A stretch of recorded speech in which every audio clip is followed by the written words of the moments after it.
Okay, right. What a mare. Okay, are we working now? Let me know in the comments if you can hear me, please. And thank you for that, New Zealand Paul. Um, can you hear me? You're saying that I'm sounding my best. So yeah, can you hear me? Let me know in the chat, please. Thank God for that.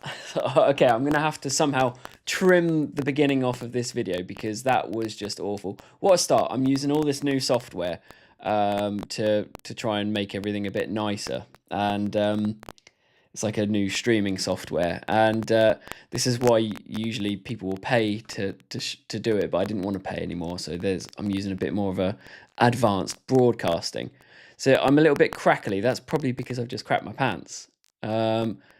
Let's have a look why. Might be a little bit loud, that's probably why. So 1 second, I can fix that. How's that sound, guys? Is that a little bit better? I think it was peaking. Not peaking duck, obviously. Martin issue. Yeah, Martin's probably using the same kind of thing as me because his streams are all very, very good. So I think mine is just a little bit loud. How's that? Good? Right. Okay, I'm gonna start the stream again because then I'll get rid of all this bit off the video that comes up. So I really appreciate. Yeah, I'm using OBS as well now, but it is pretty in depth and it takes a lot of getting used to. Anywho, right. What's up, Saints fans? Welcome along to the live stream. I'm sure that you, like me, are still buzzing. Tuesday night under the lights at St Mary's, a 5-0 demolition of QPR. Get your man of the match in the live chat right now. For me, it was Matsuki. I know that Cienza was given it, but for Matsuki was just a machine. He was working so hard. I know Cienza was as well, but for him to get all that time out of the team, I think that he's come in and he's really done a great job. And I love his energy. I love the energy between Leo and Matsuki as well. Like, so when Matsuki scored, he was kind of over at the northern stand, and he was like on the floor, and Leo was kind of like, getting the crowd going and everything like that, and it was absolutely fantastic. So, right, a quick bit of admin as always. Now my microphone's working. If you want to keep in touch with me and the rest of any other fans, you can jump into my Jimmy Cheese Discord. So the link's down in the description. It's kind of like just a casual thing. It'll be in there for chat about the vlogs or anything like that. The Saints Network have a fantastic Discord if you remember. So if you want to chat about football and everything's loads with all the other people, they've got theirs as well. But mine, it's just going to be more about the vlogs and just general chit chat for whenever you're ready. So yeah, if you want to do that, the link is in the description down below. And also a huge shout out to our channel members. If you want to support the vlogs, by the way, you can hit the join button that is down below. And again, that starts at just $1.99 a month, or that is 6p a day, but it doesn't let you pay daily.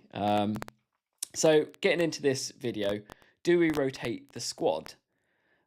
Let's talk about our starting lineup for this Saturday coming against Sheffield Wednesday. Tonda Eckert got his tactics completely spot on, I think, against QPR. There was a little bit in the middle that I thought was a little bit ropey in the first half.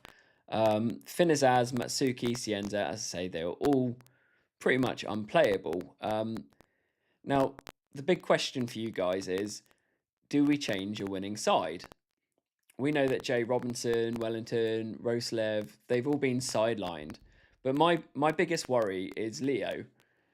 He had that muscle tweak last weekend, and he played a blinder on Tuesday. But does Eckert risk his hamstring again with a quick turnaround? Let me know again in the chat. Hiya, Martin. Yeah, it is a mission, and I'm still working on it, but I'll get there, mate. Yeah, it's just a mad one. So yeah, let me know in the chat. Are you rotating the squad to keep them fresh? And again, it is against Sheffield Wednesday, or are you going to stick with the same 5-0 sort of guys that are basically heroes after that? It's a bit much if you want to change it up, and you've got to stick with the exact same 5, in my opinion. Before we get into Saturday's lineup, let's just think back to last time we were playing Sheffield Wednesday earlier this season. That game was pretty good. I'm not seeing anybody popping into the chat yet about their lineup changes. Martin, you'd stick with the same 11. I think you kind of have to, don't you, mate? Because they were all fantastic. I think potentially you could take Leo Cienza off, and you could probably put Sam Adozi in there, perhaps. I think that would work. It's a shame that Wellington's injured, but yeah. Anyway, so last time out, it was a 3-1 win. And if you remember, that was a massive week for Tonda Eckert. He had just overseen a win against QPR. It kind of all sounds a bit familiar. And then backed it up by dismantling Sheffield Wednesday. We raced into a 2-goal lead inside 20 minutes. Kasper Yander and Finn Azaz grabbed their first goals for the club, which was basically unbelievable scenes. Yeah, I loved Laren too. I thought he was fantastic.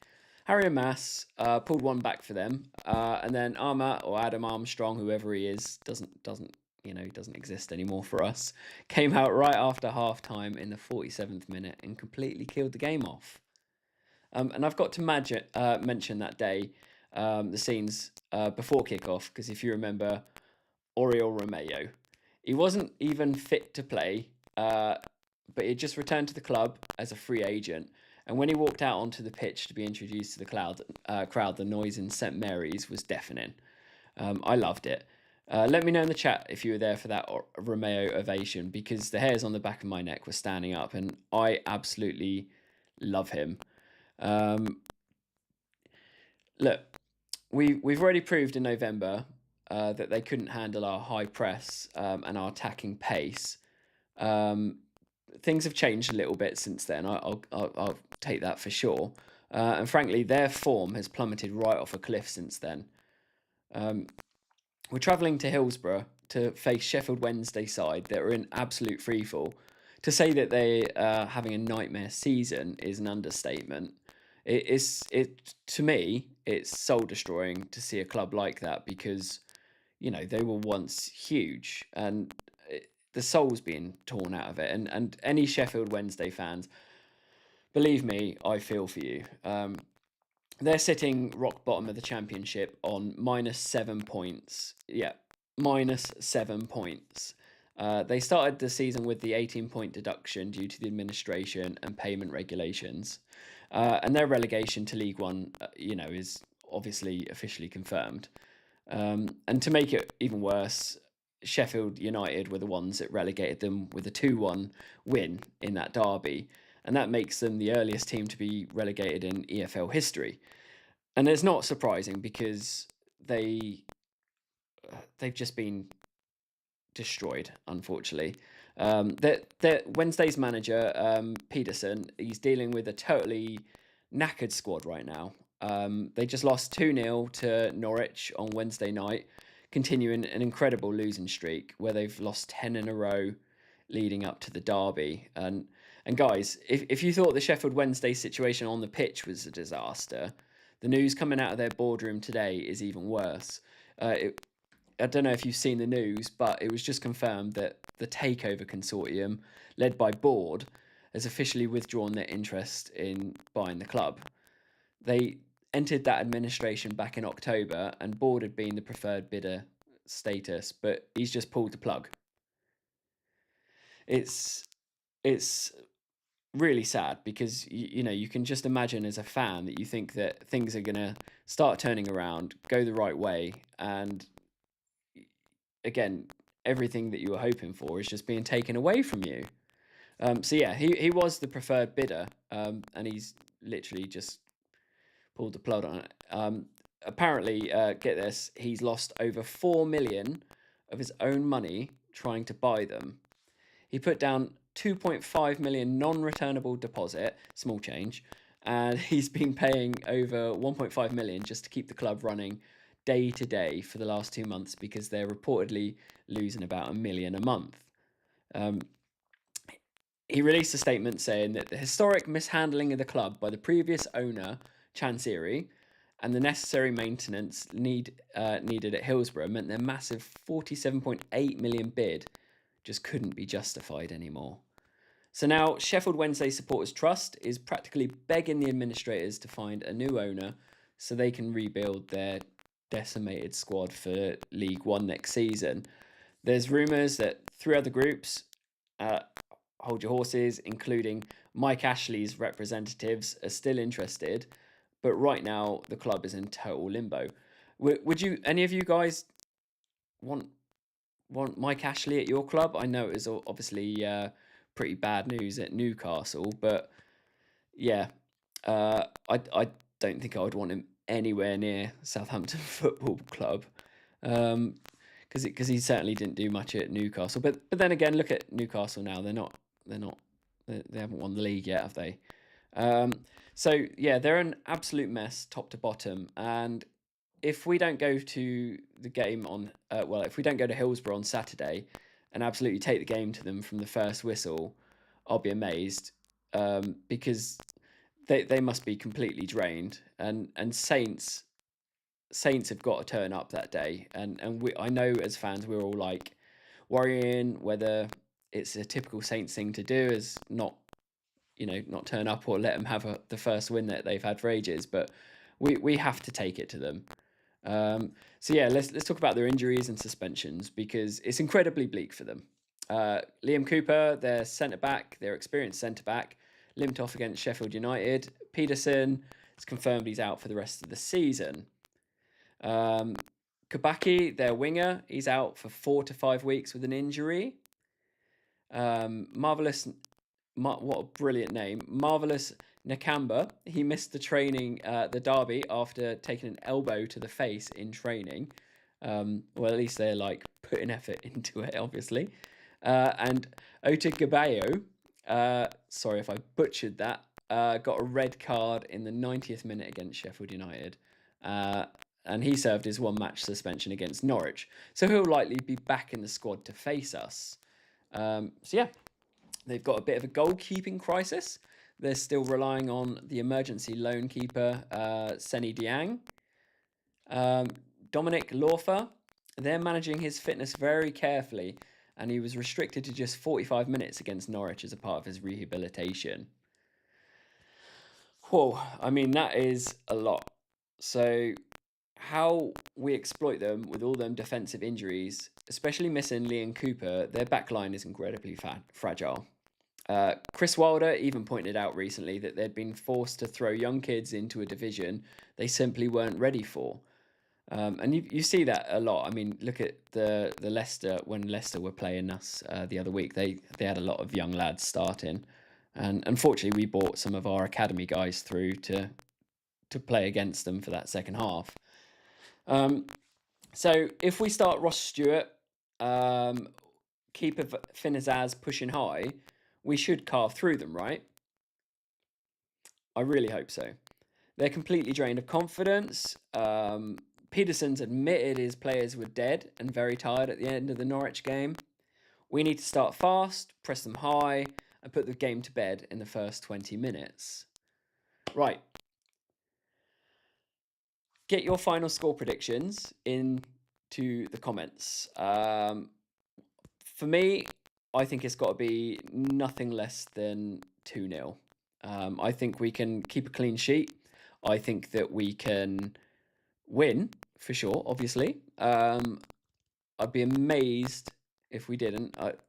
But they don't really have anything to play for right now, apart from personal pride. And it must be soul destroying. But that can be a very dangerous opponent, if they've got nothing to play for apart from pride. Just depends if they want that. So yeah, get your score predictions in. Thank you to everyone for tuning in tonight. Apologies at the beginning for the microphone issue. It was literally, I just had the wrong thing in the wrong box. Make sure you hit the like button, because that will help me out. It'll help share it to other people, because I have struggled since the start of this season, because I had the summer off. All my for some reason it's not sharing it out to as many people as it used to. So things like likes, comments, sending loads of money, all helps. Subscribe if you haven't already, by the way, and I will see you soon. Enjoy the game on Saturday. And if you've got any comments, stick them in quick, and you want them read out, I'll go through them really quick. So let's go. Come on. We've got, anybody know a way that I can watch the full 90th minute, full 90 post game? I'm at the Eastleigh game, so I can't watch live, but I like to watch a game. No, I don't think it's on TV either. So unless you're in another country, Mega. And by the way, Mega, I did see your comments on the Total, not the Total Saints, on Matchday Vlogs. I did see your comment, and they put that up, and I thought it was a lovely comment. And Jack and Mike, big shout out to them guys, because they do put on a fantastic show for us each week, and it's not easy. And they've got a couple of good camera angles in there, and they really do catch it. I mean, they're the OG guys, as far as I know, since I've been watching these things the last couple of years. And yeah, they're fantastic, and along with Martin and everyone, they put on a good show. So Mega, you're going 4-0. New Zealand Paul, you're going 3-0. And yeah, for me it's got to be 2-0. So I'm not going to have a guess whether it's going to be any more than that. I just want to see them turn up and have a good one. So yeah,